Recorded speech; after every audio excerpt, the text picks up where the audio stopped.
তুই আমার পার্টির আমার দলের একটা নাম দিচ্ছে বাইর করি আমার জানা। এই নামটা কি ধরনের হইবে মামু?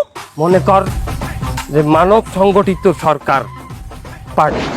মানব সংগঠিত সরকার পার্টি পাইছি মামু। Human organised government association. এরপর নামটা কওয়া যায় মানের দ্বারে। এ তুই যেখানে হন্য কয় বিসিপি, বিজেপি, কংগ্রেস এই সমস্ত সংক্ষিপ্ত নাম বাস্তার না তুই। রে মামু আমি তো আপনারে বিস্তারিত কইলাম নামটা, আপনি এটারে শর্ট করেন, এটার শর্ট ফর্মও ভালো শুনেইবে দেখবেন। কি হইবে এটা? এই যে হিউম্যানের এইচ, হ্যাঁ অর্গানাইজেশনের ও, হো গভর্নমেন্টের জি, অ্যাসোসিয়েশনের এ। গা। হ্যাঁ তাহলে কি দাইলে হো গা।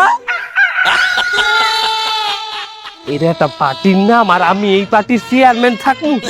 মানে আমার দেখলে কইবে যে হো ওইয়ার চেয়ারম্যান, ওইয়ার নেতা। এটা তো শর্ট ফর্ম। এবার যেকালে মানুষ কইবে যে সিলমারো ভাই সিলমারো হো, ওটা সিলমারার জায়গা।